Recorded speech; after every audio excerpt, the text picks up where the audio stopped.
السلام علیکم، میں ہوں رضوان اشرف۔ آخرکار یہ جو 27ویں آئینی ترمیم ہے، اس کے خلاف پبلک کے اندر جو پروٹیسٹ ہو رہا ہے، وکلا سڑکوں پر آنے کے لیے تیار ہیں، پی ٹی آئی والے، اور ایون کہ پاکستان کا بچہ بچہ اس کے بارے میں جانتا ہے کہ یہ غیر آئینی اور غیر قانونی قسم کی آئینی ترمیم کی گئی 26ویں، 27ویں اور اب اگر آنے والے دنوں میں 28ویں آتی ہے، تو یہ سدباب کرنا پڑے گا، ورنہ یہ تو آئین کو رنگتے چلے جا رہے ہیں۔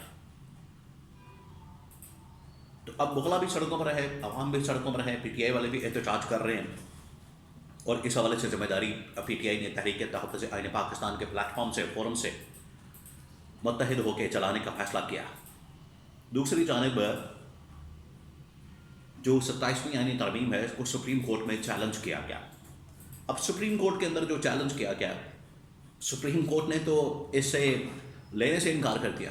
ویسے بڑی حیرت کی بات ہے، سپریم کورٹ پاکستان کا اسٹیٹس کیا رہ گیا کہ ایک درخواست سننے کے قابل نہیں رہی، اور سپریم کورٹ نے ان کے جو رجسٹرار ہیں، انہوں نے یہ درخواست ان 4 ججز کی، یہ 4 ججز ہیں، یہ بھی آپ نے ذہن میں رکھنا ہے، یہ کوئی عام آدمی نہیں ہے، یہ کوئی محلے سے اٹھ کے کوئی سائل نہیں چلا گیا۔ یہ اسلام آباد ہائی کورٹ کے 4 ٹاپ کے ججز وہ گئے ہیں سپریم کورٹ پاکستان میں، اور ان کی نہیں سنی جا رہی، وہ انصاف کے متلاشی ہیں اور ان کی بات نہیں سنی جا رہی، ان کو انصاف نہیں فراہم کیا جا رہا، اور ان کو انصاف نہیں دیا جا رہا۔ یہ ہے حالت پاکستان کی یہ ترمیم کے بعد۔ تو اس میں پی ٹی آئی کی اب آگے کی حکمت عملی کیا ہے، یہ ہفتہ کتنا کرٹیکل ہے، کتنا اہم ہے، اس کے بارے میں بڑی اہم ترین معلومات میرے پاس موجود ہے۔ 2-3 خبریں ہیں، کل کیا ہوتا رہا، رات کو کیا ہوا، اور اب آج کیا منظرنامہ بننے جا رہا ہے۔ 2-3 خبریں میں آپ کے ساتھ شیئر کرتا ہوں۔ سب سے پہلے یہ بات کہ آج منڈے والے دن جو 23 جو اس وقت معاملات ہیں، آپ کو پتہ ہے کہ الیکشن کی صورتحال اور پھر اس کے بعد باقی معاملات، وہ تمام چیزیں آپ کے سامنے آ چکی ہیں۔ اب ہوا یہ ہے کہ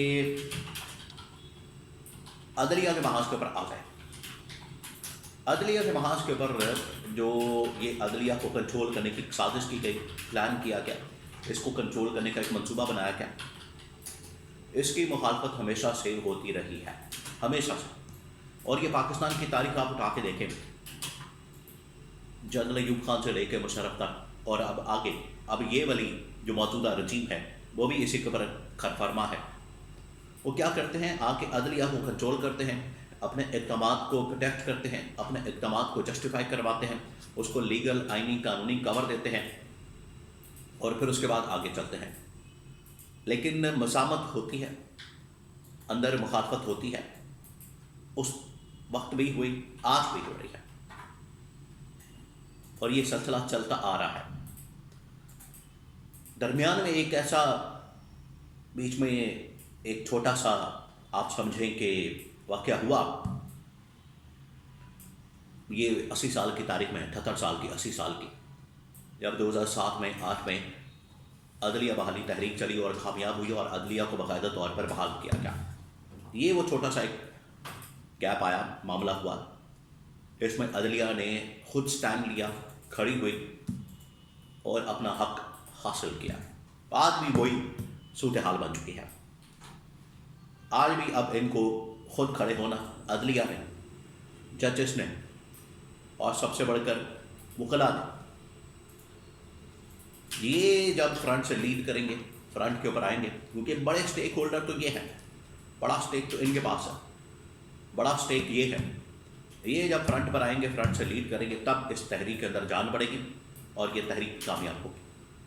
تو پی ٹی آئی نے جو حکمت عملی بنائی ہے، یہ ہفتہ بڑا کرٹیکل ہفتہ ہے۔ ایک تو پہلی بات میں آپ کو یہ بتا دوں، اس کی وجہ یہ ہے کہ اس ہفتے میں اب نوٹیفیکیشن ہونا لازمی ہے، یہ بالکل لاسٹ 2-4 دن ہے، 27، 28، 29 نومبر، ان دنوں میں اگر نوٹیفیکیشن نہیں ہوتا تو پھر سمجھے کہ معاملہ لٹک جائے گا، اور معاملہ ابھی تک جان بوجھ کے لٹکایا جا رہا ہے۔ جب ان کے فائدے کی بات ہوتی ہے، اپنے مقصد کی بات ہوتی ہے، اپنے انٹرسٹ کی بات ہوتی ہے، تو آپ کو یاد ہے قاضی فائز عیسیٰ کا ان لوگوں نے نوٹیفیکیشن 3 مہینے پہلے نکال دیا تھا، 3 مہینے پہلے، اور اب یہ 3 دن رہ گئے ٹوٹل نوٹیفیکیشن نہیں نکالنا۔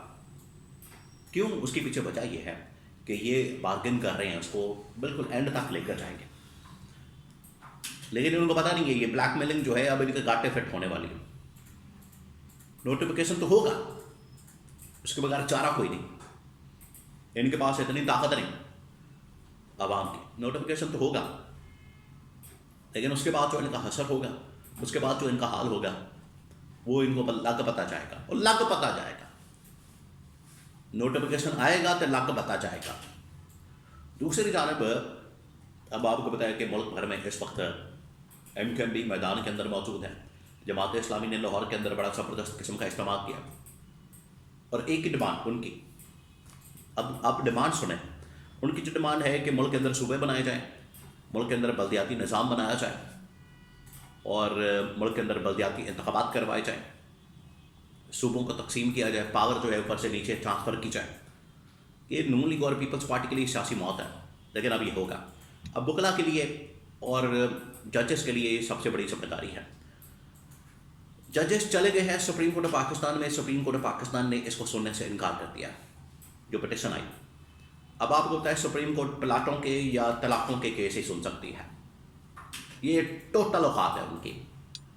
سپریم کورٹ پاکستان کی، دنیا کی، یہ دنیا میں سپریم کورٹ آف پاکستان سب سے بڑی عدالت مانی جاتی ہے، جہاں پر ریاستی معاملات، ریاستی پلر ہیں، ریاست کے اوپر چیک اینڈ بیلنس، گورنمنٹ کے اوپر، مقننات کے اوپر، پارلیمنٹ کے اوپر چیک اینڈ بیلنس رکھنا. اس کی حالت ان لوگوں نے یہ کرتی ہے کہ وہ صرف اب طلاقوں کے کیس سن سکتی ہے. یہ ان لوگوں نے حالت کر دی ہے اس کی. تو ججز آخرکار میدان کے اندر آئے ہیں. اب یہ باقی ججز اگر کھڑے نہیں ہوتے تو آپ یقین کریں یہی وہ ججز جو اس وقت آئینی ہوتے بڑے انجوائے کر رہے ہیں. گاڑیاں پروٹوکول، کسی کے لیے نئی گاڑی آ رہی ہے جسٹس امین الدین خان کے لیے، کسی کے لیے پروٹوکول آ رہا ہے، سیکیورٹی آ رہی ہے، بنگلے آ رہے ہیں، رہائشیں آ رہی ہیں، گاڑیاں آ رہی ہیں.